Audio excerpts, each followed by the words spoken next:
Hi guys, this is episode 23 of WezLife. I just want to say this quick apology for any of the audio when it cuts out at any point. But yeah, I hope you enjoy this episode. And like I said, it's the first one, and I hope you enjoy it. Welcome back to WezLife, guys. We are in episode 23 now, so that is 20 of podcasts. And this is a bit of a special episode, to be honest, because you can see we are using Skype. I've got a special guest. I am joined with Okay. Caleb Shaw. So, hi Caleb, great to have you on. Hi. No worries.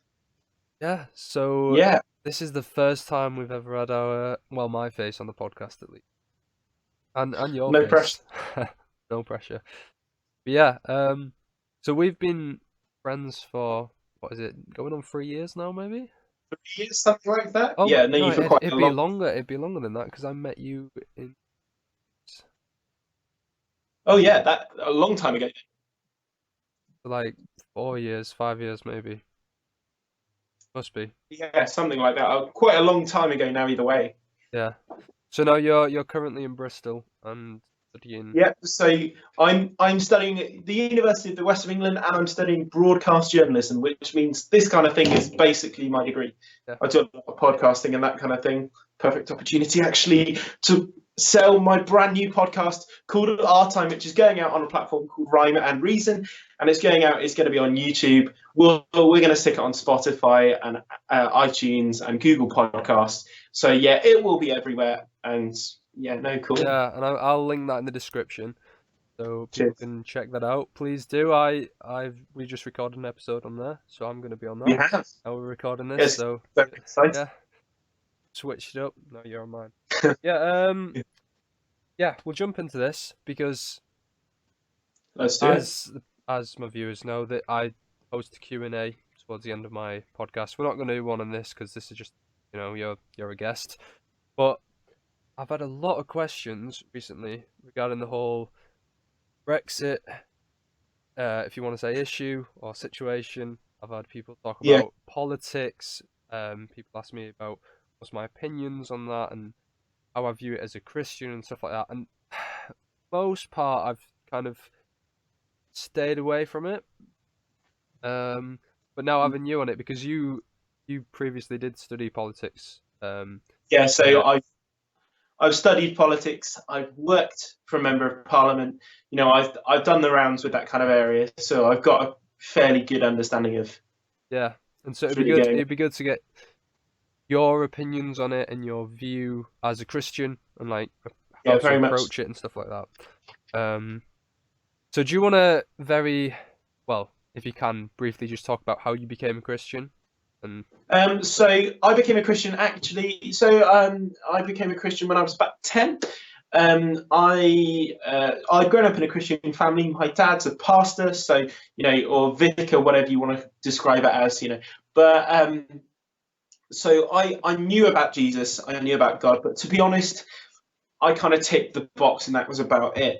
And when I was 10, I was really badly bullied, and I remember one day going into church and hearing a hymn put up and being played called "You Are My Anchor," which is actually based on a part of the Bible called Psalm 27, which goes, "Though my foes surround me on every hand, they will stumble and fall, while in grace I stand." And that was what the hymn was saying. And I was standing there going, actually, this is someone I can have security in. I was being bullied all the time, and I had a lot of what was going through my head was, I don't have much security here. I don't feel safe. I don't. And to hear that actually really challenged me and made me think, well,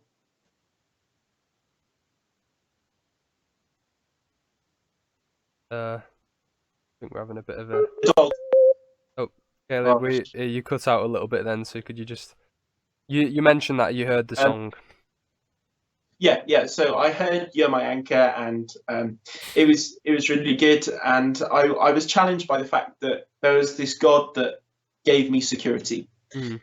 And I was shocked by that. So I actually went for a walk with my dad. We were taking our dog Barney. Love Barney. And he kind of explained it to me then, and I was And I can remember walking along thinking, actually, this is a God I want. This is something I want. And so I became a Christian then. So I prayed then. But it doesn't make things easier. I have Mm, been involved with a whole pile of stuff where I'm sitting there going, actually, you know what? Like, I'm too busy, or I'm tired, or it didn't stop the bullying. It didn't yeah. magically disappear. But to know I've got a God I can have security in is really big, Mm, and it's really important for me. yeah, that's massive. Yeah. So from that, what was it that made you, after leaving school, what made you want to go into politics? What made you want to study that? It's a great question, and it's one I've been asked countless times. I always used to joke I was training. I was training to be an enemy of the people. I was training to be a liar. Because that's how politicians are seen and things like that. But I think since I was little, I've gone, why does that happen? Oh, sorry. It's fine, it's Unfortunately, fine. with Skype, it's one of those things. Yeah, Yeah. gotta Um, make do. but I think it's one of those things where it's often been described, politics has been described as an evil thing, as a bad thing. And I've always grown up going, why does this happen? Why do we respond to disasters like this? Why is our prime minister such an important figure and whatever? And I think really I went into politics because I looked at it and went, what is it with this world of current affairs? And I didn't realise at the time that there were many jobs in journalism. So thought politics was the best route. However, now I'm doing journalism. But even so, I'm doing journalism because of my passion for current affairs and politics. Yeah, yeah. So So, yeah, and it's great. I mean, when, well, probably about just over a year ago now, I was very strong-minded on my opinions on politics. I couldn't care less about it, as I'm sure you, when I met you and you talked to me about it, I was probably like, oh, I'm not bothered. But now yeah, politics very much it interests me. I'm like, I watch a lot of things it's a on, big thing. it is, it's massive, and I want to be updated on it. I want to be clued in, and I want to Mm, know what's going on really in that part of the world. But yeah. previously, my thought process was, I don't care about politics. It doesn't really I affect me. lost you a second. Sorry. Oh, My thought process was, and I didn't yeah, hear yeah. from My there. thought process was, I don't care about politics. It doesn't really affect me. I'm not gonna vote. My vote doesn't even matter. Whatever happens, happens. Yeah. That was it. But now my thoughts are just completely different. It's like, I need to vote. Mm, It's important that I vote, and I want to know about it. And it does yeah. affect me. It all affects me. Yeah, But definitely. I think there's a big issue in the church, and the issue that I found is like people aren't, when we talk about politics, it's one of them things when people are almost too scared to talk about which party they're siding with, or which, um, which person that we want to be our future prime minister or anything like that. And in the church, I've been in rooms where there's been about 30 Christians, and then turns out like there's 3 or 4 different parties that people are saying is the right one to go with. Definitely. So Yeah. how do you approach that as a Christian? About or Yeah. what would you say about that? I think there are two ways to approach controversial politics as kind of a topic anyway. I think the first thing to bear in mind is churches have different ways of dealing with it. There's quite a few churches in America who very much are like, if you're part of our church, you definitely go for one side or the other. And I don't.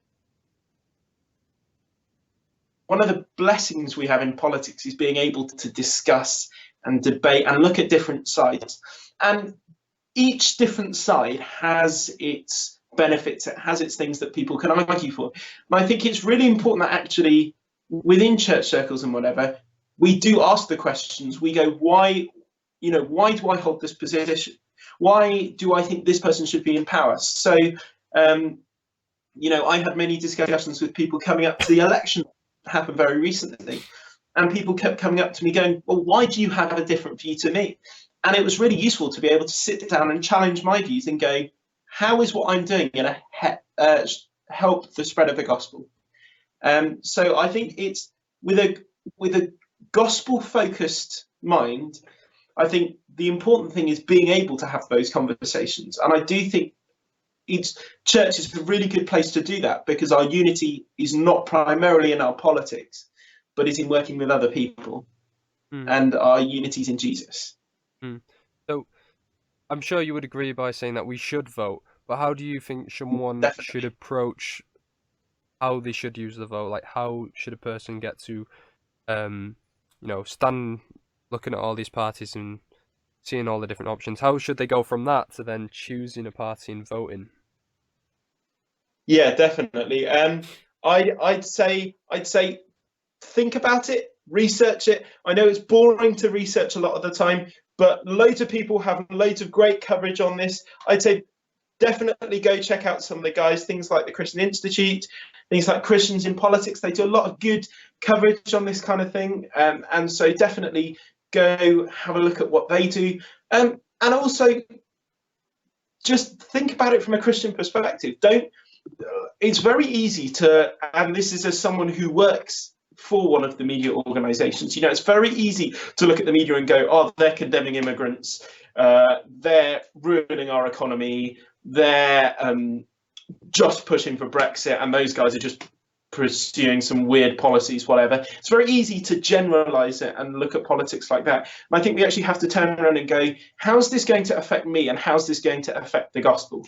And I think it's really important that we look at that as the primary focus. So going on from that, say, people went away, they looked into it, maybe you have people from the same church all going away looking into it, and then afterwards all coming out with the reasons behind the parties that they're voting for. What happens in the situation where they turn around and then, like, there's people who have got different opinions? How would you say you should go on? How should you react to that? Or how should you have this unity with people still, by your differences? It's a bit of a hard question, because it's a thing where, I kind of see where you're coming from. I think fundamentally, actually, it's really important that with politics, we remember what the priority is. We remember that fundamentally, and I say this in a whole bunch of different settings, so this all the time, 100 years from now, who was leader isn't going to matter for me, because I'm going to have to deal with a far bigger leader. So actually, 100 years, we need to have it in our minds that this is not all there is. This is not the end of the world. We are going to disagree, and that's not wrong. That's the nature of the world we live in. Everyone has different views, and that's okay. I think what we need to remember, especially when we're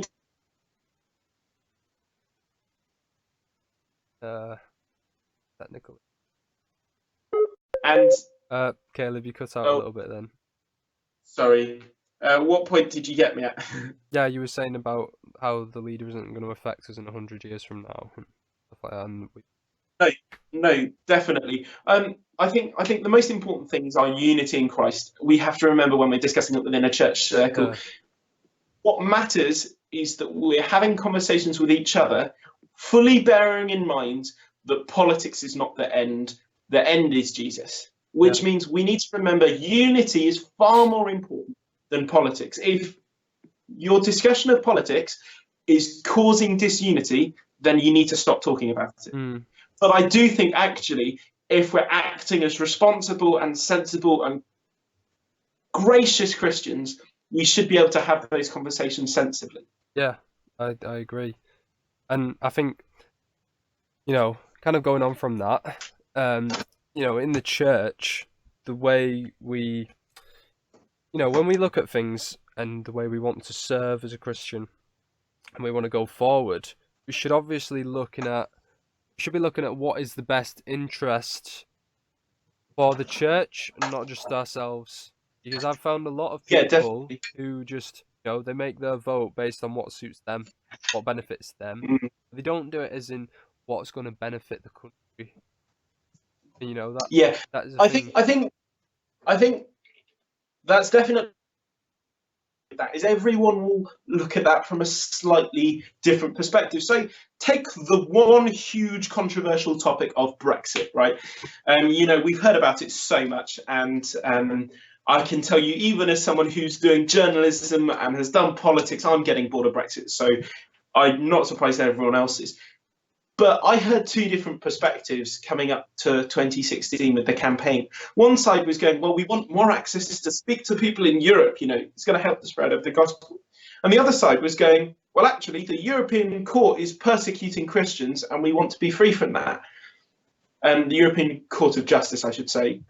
I'm not going to go into details about the rest of the structure because we're not going to lose some of that. But still, either way, you could argue it from a Christian perspective. And I think the important thing is going, we're entitled. We can vote differently as Christians. That's okay. And actually, if anything, it doesn't hurt to do that because it shows that we come from all different backgrounds. We're from all different circles, but we have a great unity. And I keep coming back to it, but that's because it's really important. And I don't think it should be a thing that, tears us apart or destroys us. And ultimately, no, God is the one who's in full control.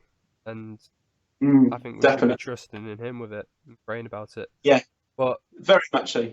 What? As another question, what would you say to the person who might be listening to this and they are the boat that I was in over a year ago saying... Oh, sorry, I've lost you for a second. Oh, sorry. What would you say to the person who's in the same boat that I was in just over a year ago saying, I'm not going to vote because it doesn't affect me and it doesn't really matter anyway? What would you say to that person? I think I hold the view, some people disagree with me for this, so please do hear this out. Yeah, this is just I hold our this opinions. I hold the view that actually Christians should be involved in politics. All you have to do is look at Paul when he gets out of prison, where his rights have been violated, and Paul turns around and goes, "Nope, I want to be escorted out. I want the officials to come and escort me out of the city. I'm not just gonna," because he's encouraged to go quietly when they discover he's a Roman citizen, and he turns around and says no. Why? Because his rights have been violated, and because he has a right to do that. We live in states where God is the ultimate authority, but God's also appointed rulers. The Bible talks about that. Therefore, actually, if we want the rulers to represent us, we need to vote for them. If we want the rulers to represent a gospel perspective, it's our job to put them there. God is ultimately in control, but He's not sitting around being lazy. He's not encouraging us to sit around and be lazy, which means we need to be involved with that. And I think if needed to most of us. You cut out a little bit there, Caleb. Sorry. Sorry. You were saying He doesn't want us to be lazy, that kind of thing. Yeah, he doesn't want us to be lazy. I think if you don't enjoy politics, I don't blame you. Most people don't. Most people are fed up and annoyed and bored by it. It takes a very special kind of guy to be interested in it. Like I'm not in the norm. I'm very unusual for that. But we don't have to necessarily enjoy something to do it anyway. I can often be bored in my lectures. It doesn't mean I'm suddenly going to turn around and stop it. And voting arguably happens, well, generally speaking, arguably takes 10 minutes and it's a very quick thing. Yeah. All you have to do is just listen to people talking about it, engage in it, spend 20 minutes reading BBC News or whoever you're going to read, and then go out and vote. It's not difficult to do, and engagement is important. The reason generally people don't like politics, I did a big study on this a few years ago, the reason people don't get involved in politics is because they don't understand it. And because you don't understand it, you don't want to engage in it. It's a continuing cycle. Actually, if you read about it, have a look at it, start to get to grips with it, what you realise is, especially right now, it's really exciting. There's lots happening. Now, obviously, you might not at the end of the day be that interested, and if so, fair enough. I'm not gonna get cross at anyone for that. But it's really important we are involved with it, whether we're necessarily interested in it or not. But we live in a world now and an age where it's so easy to go out and find that information. You can go out and you can easily research it, easily look into it, and generally find what each party believe and what each party want. Definitely. And I'd never say listen to just what people around you are saying, because especially in the Northwest, this is massive. Where um, older generations have always just voted for one party. They've stood by that party, and so now the current generations are just saying, "Oh, I'm voting for that party because that's what my grandparents voted for, or my family vote for that party." I would say, don't do that. Don't just follow them. You've got to really go out there and make the decision for yourself. Don't just listen to what your friends are saying or your parents are saying. Really go out and look into them yourself. Yeah, I think I'm just like yourself, Wes. I'm at university and I'm surrounded by a very, very one-sided perspective at university, Yeah. unsurprisingly. And I keep talking to people and asking them, well, why do you hold this view? And every time I get, well, I don't know, it just seems right, whatever. That just seems the logic. And I'm not really, hear me out now. I'm not challenging that view. I'm not suggesting that that view is wrong. But what I'm saying is you need to think about why you hold the view you do. You need to think about why you'd vote for the specific party you'd vote for. Definitely. And I think we've got to be really careful to engage. You wouldn't go out and buy a car just because your parents had that car, Yeah. even though that car didn't work. Your parents had that car, so you'll buy it. No, you think and go, that car didn't work, so I'll go for another one.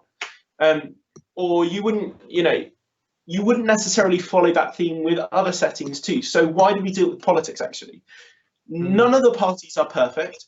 Think about it, look at it, talk to people about it, and get on with it. Well, I think we've pretty much talked about whatever we could, unless there's anything else you can think about. Have you got there? So I lost you Hello? for a second there. Yeah, sorry, I was just saying if there's anything else you can think about, anything that you want to mention. Not really. I'm just going to apologise very quickly. I know the lighting has continuously changed. So I've been talking. I've gone from a very nice light up here, losing power, to moving bulbs and stuff around here. And I can apologise about that. Honestly, I think my viewers are gonna love this episode just because my face. Hopefully, your amazing face. Hopefully, it should be fantastic. Yeah. Thanks. I think the last thing I'd say is, if you want to know more about this, there are some great sources for Christian engagement with politics. You've got, if you want to know about unity, Christians in Politics is a great place to look at. They produce some great videos. You want to look at, if you want to look really in depth, if you're one of these geeky people in politics, if you want to look really in depth at it, you've got organisations like CARE. But I'd say probably the people who do the best guide documents to this kind of thing, in my opinion, are the Christian Institute. They do a whole bunch of resources. Go have a look at them. You'd get far more from them than you will from me or Wes or lots of other people. Yeah. But yeah. It's good to find out different opinions of people and stuff like that. Now, I know you've done a spoken word on Brexit. If you have listened... I have. We've got some challenges with that at the moment. Okay. We've got a new... However, we've got some editing challenges at the moment, so it's going to be a bit late. Okay, well, whenever that's out, I'll try and link it. Very briefly, do you think going forward with this Brexit thing now, and obviously left the EU now, do you think it's a thing that people should be worried about? Because still, surprisingly, people are still, kind of stressing about it in some sense. Like, do you think it should be a positive thing going forward or a negative? What is your brief thoughts on that? Thoughts on Brexit? Brief. Yeah, that's brief. It's taken politicians 3 years to work theirs out. So that's quite a challenge. But what would I say? Is it something we should be worried about? No. Is it something we should be cautious about? Yes. Worried about? No.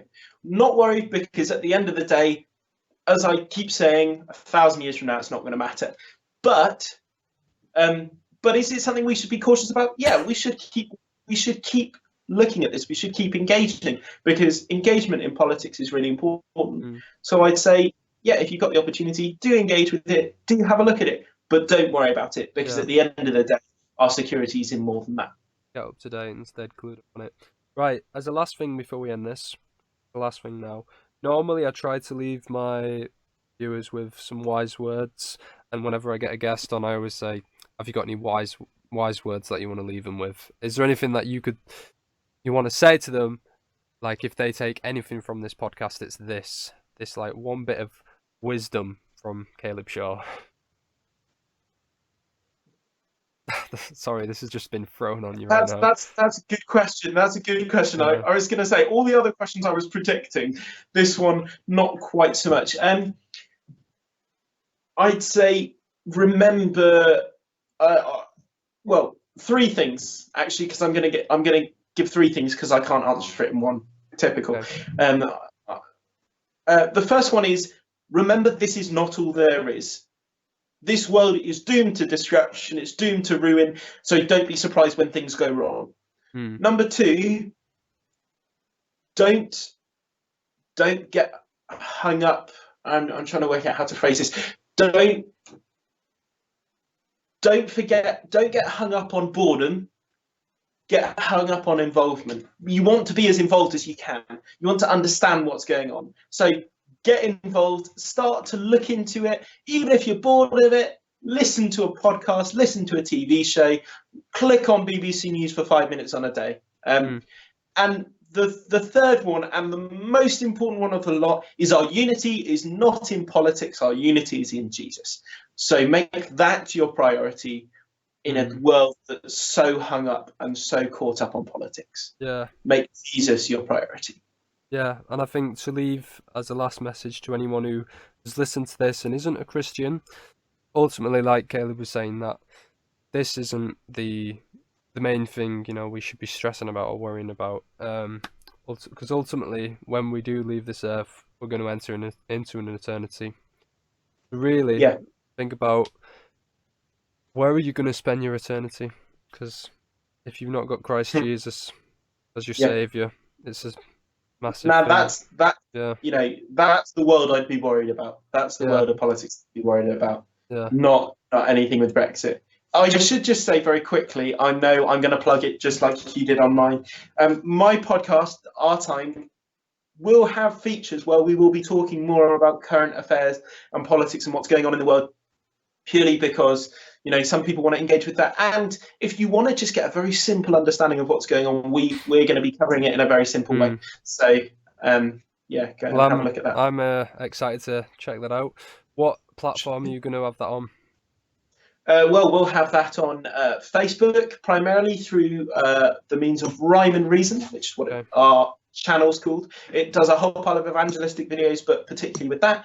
We're going to have it on Spotify, iTunes, Google Podcasts. We might feature it on Instagram, but again, Instagram's got the problem of duration, so potentially we'll see. But yeah, so we'll have a whole pile of different things going on. Make sure you go check it out. Yep. Well, thank you very much for being on this episode, Caleb. No worries. Thanks for inviting me. Yeah, it's been a pleasure. Thank you very much, guys, for listening. And let me know your thoughts. If you enjoyed this Skype call, seeing my face, Caleb's face, let me know in the comments. And I'll speak to you all next time. See you later. Right.